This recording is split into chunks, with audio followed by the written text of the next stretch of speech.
Peristiwa kerusuhan Mei 1998 yang pecah di tengah gelombang aksi reformasi menuntut mundur Presiden Soeharto hingga kini masih meninggalkan jejak sejarah gelap berbagai bentuk pelanggaran hak-hak asasi manusia atau HAM. Di antara pelanggaran HAM berat yang terjadi pada tanggal 13 hingga 15 Mei 1998 ini adalah aksi teror dengan memanfaatkan tubuh dan seksualitas perempuan etnis Tionghoa lewat tindak pemerkosaan dan penyerangan seksual. Sampai hari ini, aksi pemerkosaan dan penyerangan seksual dalam tragedi Mei 98 ini tidak pernah diakui pemerintah sebagai salah satu fakta kelam dalam perjalanan sejarah bangsa Indonesia.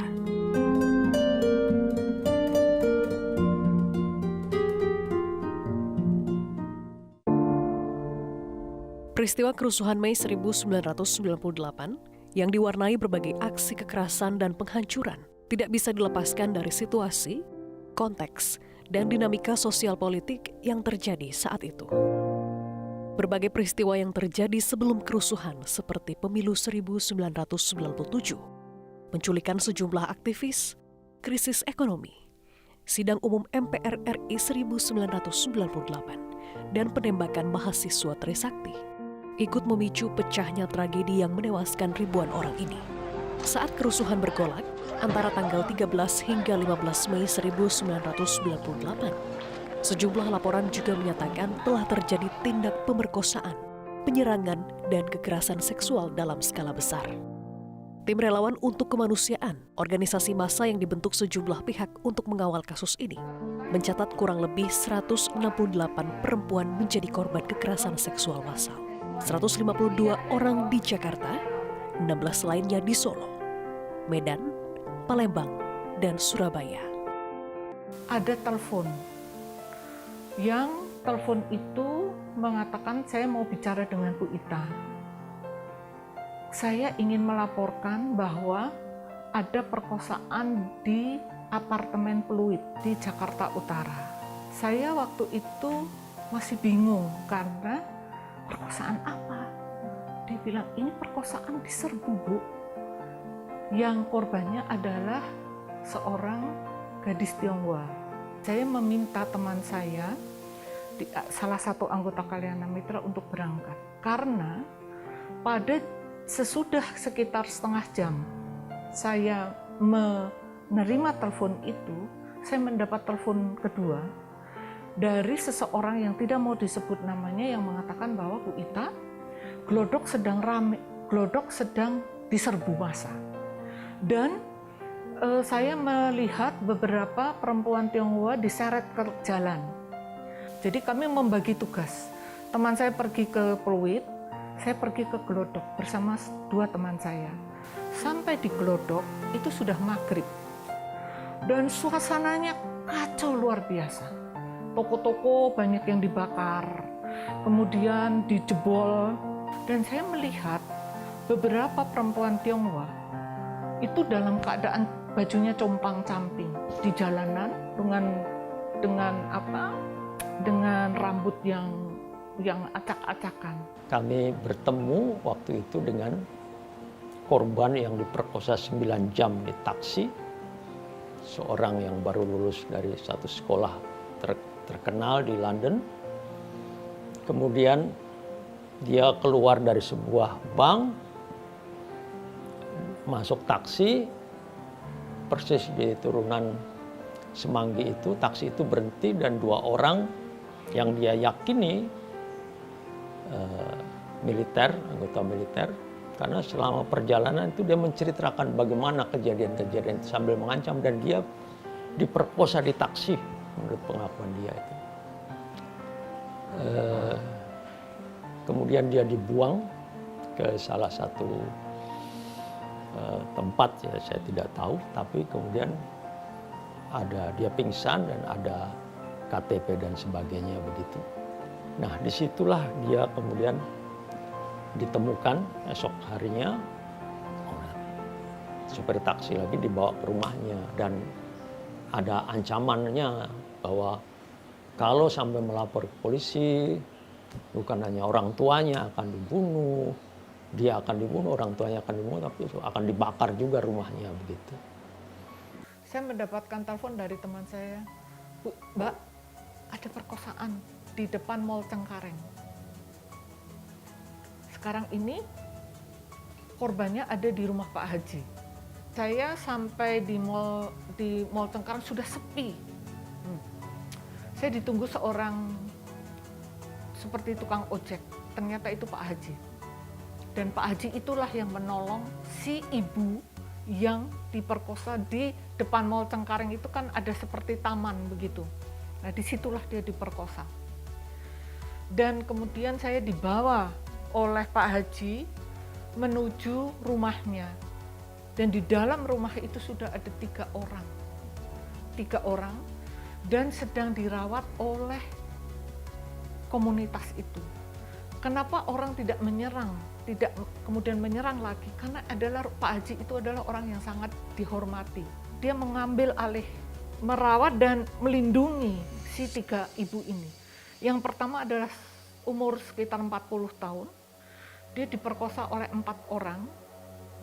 Tapi menurut dia tidak diperkosa, tapi hanya ada sesuatu yang dimasukkan ke dalam alat kelamin dia. Kemudian yang kedua, itu tidak diperkosa, tetapi dia dipukulin, jadi dia babak belur, gitu ya. Kemudian yang ketiga, itu payudaranya itu seperti kena pisau, sehingga luka ya. Jadi yang diperkosa yang ibu itu, kemudian yang 2, itu mereka adalah dianiaya.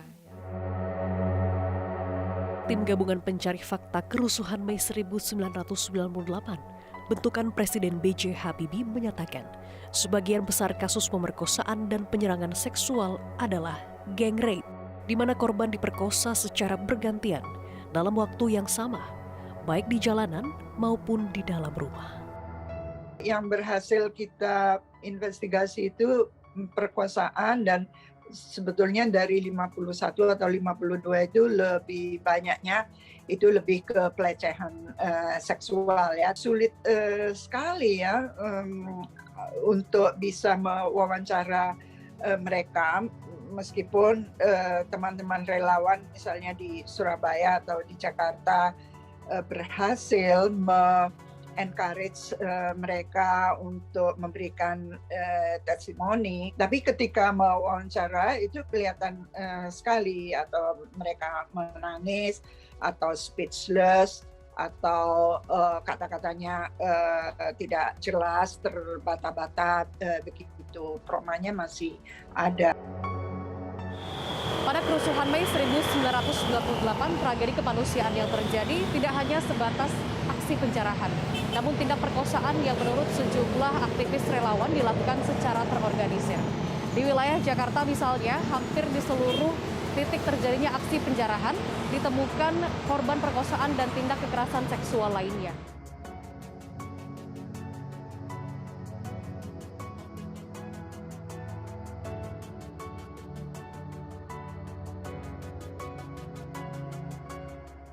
Berdasarkan catatan tim relawan untuk kemanusiaan, korban perkosaan terbanyak ditemukan di 10 titik, antara lain kawasan Glodok, Harmoni, Jembatan 2, Jembatan 3, Jembatan 5, Pluit, dan lain-lain.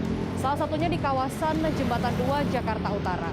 Saat itu di lokasi ini terdapat sejumlah ruko yang dihuni oleh warga keturunan Tionghoa. Dan saat kerusuhan Mei 1998, tindak perkosaan dilaporkan terjadi bersamaan dengan aksi penjarahan yang juga turut terjadi di lokasi ini. Dr. Lee Darmawan, salah seorang anggota tim relawan untuk kemanusiaan, sekaligus dokter yang merawat sejumlah korban kekerasan seksual saat tragedi Mei 98 terjadi, mengatakan berdasarkan hasil pemeriksaan medis para korban, jelas menunjukkan bahwa aksi pemerkosaan dan kekerasan seksual pada tragedi Mei 98 benar-benar terjadi.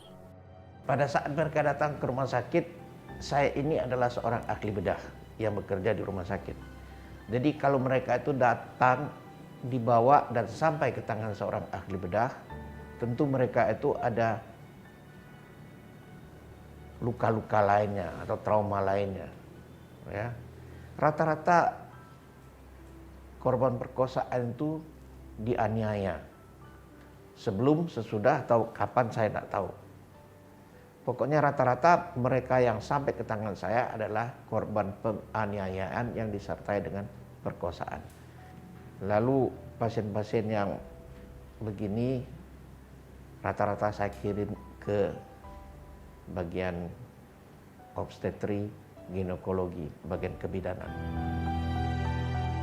Sejumlah elit politik termasuk sebagian pejabat militer dan pemerintahan saat itu menganggap tindak pemerkosaan dan kekerasan seksual pada tragedi Mei 98 tidak pernah terjadi dan hanya karangan para aktivis perempuan semata.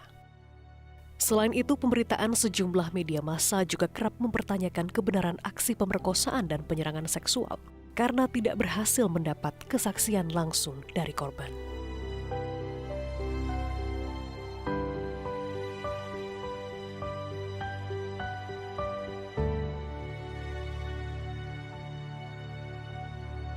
Saya diminta oleh Pak Sintong Panjaitan untuk keluar. Saya tidak tahu apa yang mau terjadi. Jadi saya keluar dari ruang Pak Habibie. Nah di luar sudah ada, di luar pintu itu sudah ada Pak Wiranto berdiri begini, Pak Wiranto. Kemudian di sini Pak Sintong, kemudian di sini adalah Kapolri. Dan saya berdiri di tengah begini. Saya berdiri di tengah. Mereka mepet saya. Dan yang pertama adalah Pak Wiranto. Kamu berbohong ya, mengumumkan kejadian-kejadian perkosaan yang itu tidak terjadi dan memperburuk nama bangsa Indonesia. Itu Pak Wiranto begini. Kemudian Pak Kapolri, ketika Pak Kapolri bilang begini, kamu harus bertanggung jawab, dia bilang. Terus Pak Sintong begini, dia baru saja melaporkan pada Presiden. Gitu. Jadi semua ke sini, ke menunjuk saya. Saya diam, waktu tiganya berbicara, saya diam saja. Saya melihat mukanya Pak Wiranto gitu. Dan ketika Pak Sintong terakhir mengatakan bahwa kamu harus bertanggung jawab, dia baru saja melapor pada Presiden. Begitu dia soalnya saya bilang, saya langsung ini, saya tidak berbohong dan saya melaporkan kejadian yang terjadi apa adanya. Saya tidak punya intensi untuk memperburuk nama bangsa Indonesia. Saya tidak berbohong, saya bertanggung jawab dan saya berani. Saya bilang begitu. Setelah saya bilang berani, saya membalik dan saya masuk ke ruang Pak Habibie.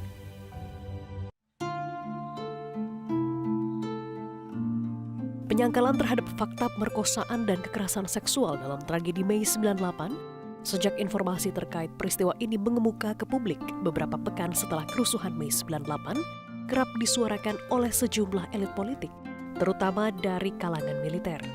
Meski demikian, B.J. Habibie yang kala itu baru 52 hari menggantikan Soeharto sebagai presiden, mengambil keputusan yang berani.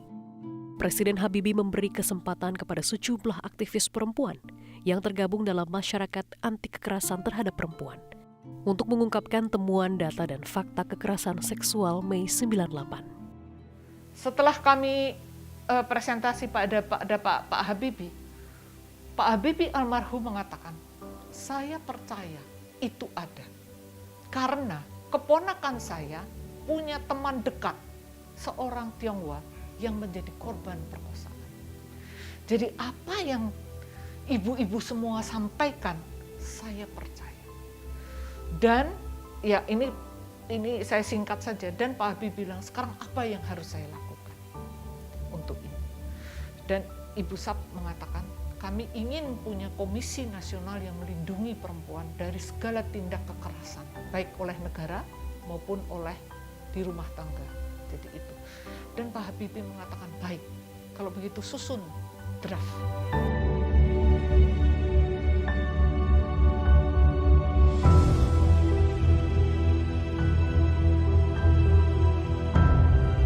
Selama proses pencarian fakta oleh TGPF, para pendamping korban dan tim relawan untuk kemanusiaan terus menyuarakan hak korban untuk mendapat keadilan. Namun selama proses ini, para relawan dan pendamping korban silih berganti mendapat ancaman dan teror agar menghentikan pencarian fakta dan pendampingan korban. Luar biasanya usaha penyangkalan publik itu besar sekali. Bukan hanya dengan negasi di media massa, tapi juga teror-teror terus terjadi. Saya dikirimi granat di kantor saya supaya berhenti melakukan investigasi. Saya ditelepon setiap hari antara jam 2, jam 3 sampai jam 4. Itu selalu saya ditelepon. Saya diancam dengan kata-kata, "Lu Cina ya, sekarang lu bisa bersuara ya. Kami tahu siapa anak kamu. Nama anak kamu yang pertama ini, lahir tanggal segini, sekolah di sini. Yang anak kedua namanya ini, lahir tanggal segini, sekolahnya di sini. Kami tahu semuanya." Saya pulang dari rumah sakit subuh-subuh, saya merasa saya dikejar dengan sebuah mobil. Saya merasa saya dikejar. Saya melarikan diri keluar dari jalan tol, lalu muter-muter di Cengkareng, baru pulang. Sampai ke rumah sudah sekitar jam 6 subuh. Di sisi lain, meski Presiden B.J. Habibie mendukung upaya pengungkapan kasus perkosaan Mei 98, sejumlah pejabat pemerintah justru menyuarakan hal sebaliknya. Beberapa pejabat berwenang misalnya terus menuntut dihadirkannya korban yang mau memberi kesaksian terbuka pada publik tanpa adanya jaminan perlindungan yang memadai. Pengadilan kita membutuhkan yang namanya testimoni korban langsung. Korban harus datang ke pengadilan. Sementara perkosaan Mei 98 adalah perkosaan massal. Yang kita tidak tahu siapa pemerkosanya. Tidak bisa kita tahu. Dan si korban, kita sudah tahu bahwa korban kalau testimoni dan menunjukkan diri, justru dia nanti akan menjadi korban berikut. Kalau keluarga kita diancam, siapa yang tidak takut? Mungkin ada 1-2 orang saja yang gila barangkali yang mau bersaksi. Saya kaitkan dengan ancaman-ancaman yang saya terima itu dengan kejadian kenyataan matinya anjing saya di rumah. Saya punya 3 ekor anjing. 1 anjing blasteran yang bisa molos dari pintu pagar, mati tertabrak atau ditabrak. Yang jelas aneh, dia mati ketabrak, itu aneh. Yang kedua, anjingnya putih, saya tidak tahu dari jenis apa, anjing ras juga. Mati di dalam pekarangan saya, mati keracunan. Saat upaya mengungkap kasus perkosaan Mei 98 dihadapkan pada sejumlah dinding tebal, salah seorang korban tragedi ini, Ita Martadinata Haryono, menyatakan bersedia menjadi saksi pada sidang Perserikatan Bangsa-Bangsa atau PBB di New York, Amerika Serikat. Namun pada tanggal 9 Oktober 1998, atau 3 hari sebelum keberangkatannya ke New York, remaja berusia 18 tahun ini tewas akibat aksi pembunuhan brutal di rumahnya. Ita Martadinata itu adalah korban sexual attack yang baru lulus SMP yang ditangani oleh waktu itu Kalena Mitra, bagian dari tim Dalam untuk Kemanusiaan, khususnya Ibu Ita Nadia. Itu sedang diurus. Nah, ibunya Bu Wiwin itu berencana bergabung waktu itu dengan Komnas Perempuan yang dipimpin oleh Ibu Saparina Sadri. Bahkan dia mendapatkan undangan untuk bicara tentang yang dialami kondisi anaknya. Dan Ibu Wiwin sebagai orang Buddha, dia berencana membawa anaknya itu untuk memberikan kesaksian di PBB melalui jalur Buddhisme, melalui jalur Buddha. Tetapi berapa hari sebelum, bahkan sehari sebelum dia memberi kesaksian ke Komnas Perempuan bertemu Ibu Saparina Sadri, anaknya dibunuh secara mengerikan sekali. Dengan waktu itu langsung Ibu Wiwin menelpon saya waktu itu bersama dengan Iwan Setiawan, wartawan Tempo. Saya langsung menuju rumah Ibu Wiwin. Saya melihat memasuki rumah, waktu itu baru sedikit yang datang. Jajaran, ada darah yang terpercik di temboknya, dan kemudian saya bersama Iwan naik ke loteng ke atas. Saya melihat tubuh korban yang hancur betul-betul, ditelanjang dan lehernya seperti gitu. Tapi saya kaget karena kemudian datang intel kepolisian dan intel militer. Ketika itu masih satu kan, polisi dan militer, ABRI. Nah itu mereka menyangka saya salah satu dari mereka. Yang intel polisi menyangka saya intel militer, yang intel militer begitu. Saya dan Iwan dibiarkan.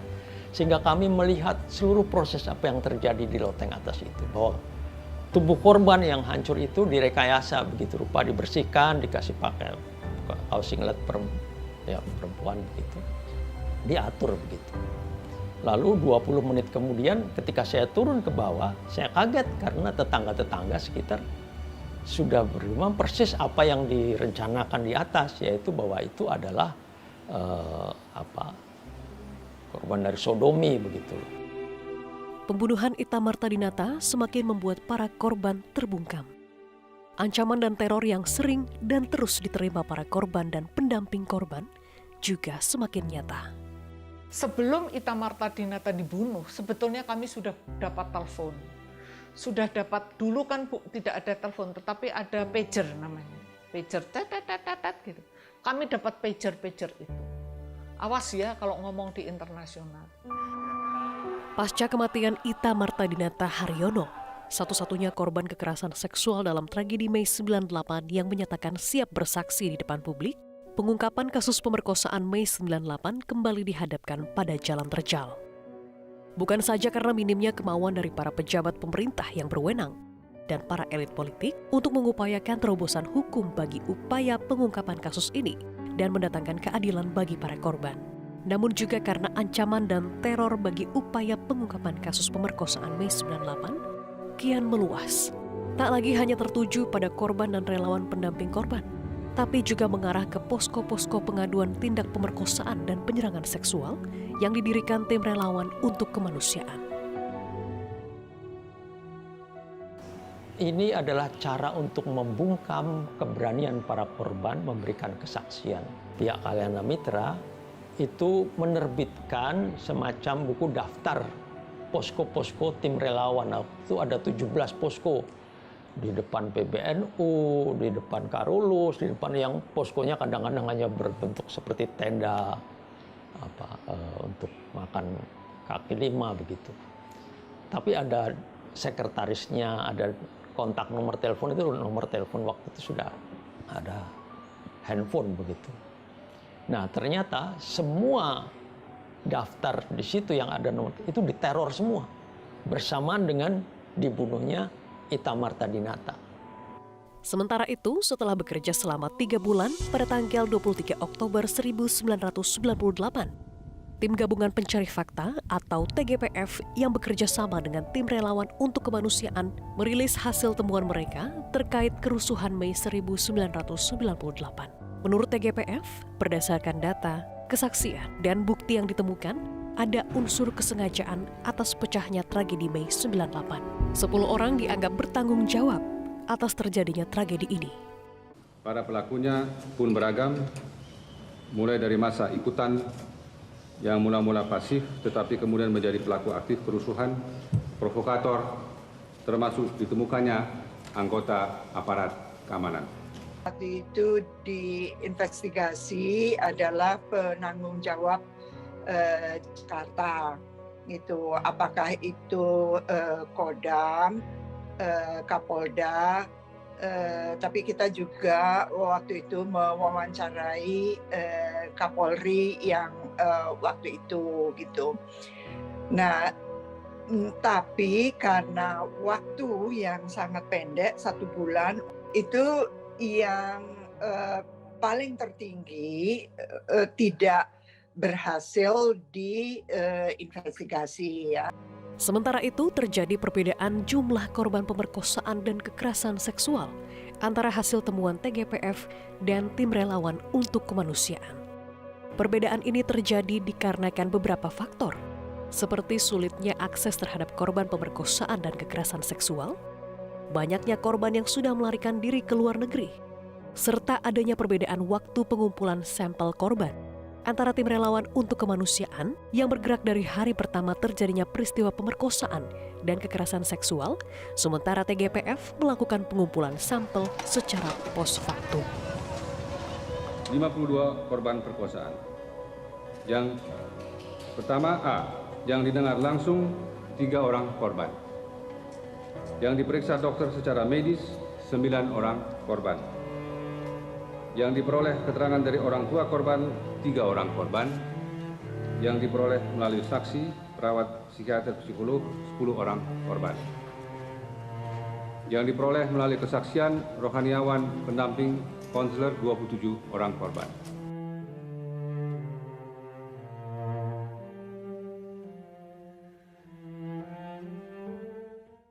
Berdasarkan pengakuan sejumlah korban dan fakta yang ditemukan tim relawan untuk kemanusiaan, peristiwa perkosaan yang banyak terjadi pada kerusuhan Mei 1998 juga disertai tindak kekerasan lain yang banyak diantaranya dilakukan dengan menggunakan berbagai benda tumpul dan tajam. Akibatnya tidak sedikit dari korban perkosaan meninggal karena luka atau pendarahan pada alat vital. Kepada tim relawan, hampir semua korban perkosaan menyatakan aksi kekerasan seksual yang mereka alami dilakukan oleh para pelaku dengan ciri-ciri yang hampir sama, yakni berpostur tinggi dan tegap serta berambut cepak. Namun hingga kini kesaksian para korban yang semestinya bisa dijadikan sebagai informasi penting untuk menemukan pelaku dan dalang peristiwa perkosaan Mei 1998 ini tidak pernah ditindaklanjuti oleh pihak-pihak yang berwenang. Akibatnya sampai hari ini sejarah tragedi perkosaan Mei 1998 tetap dibiarkan gelap dan para pelaku masih dibiarkan bebas tanpa hukuman.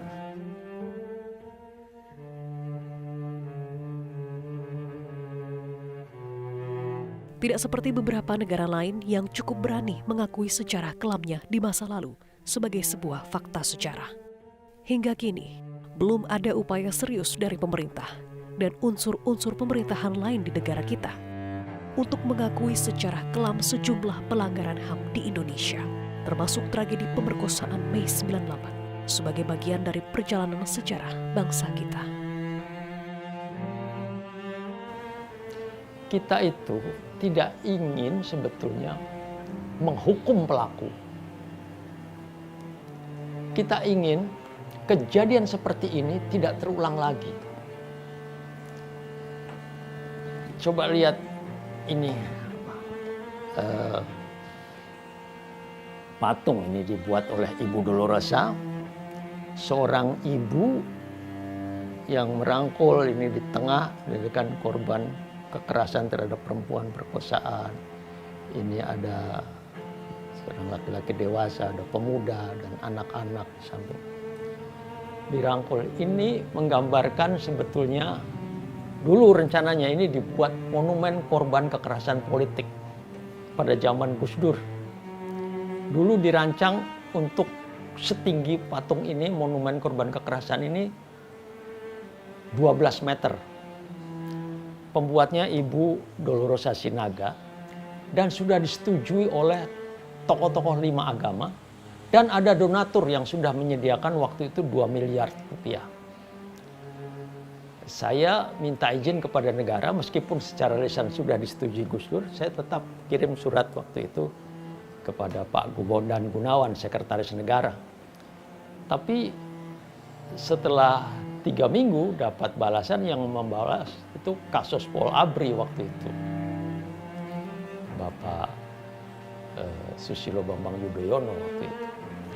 Dikatakan ini justru akan menimbulkan keresahan. Gitu.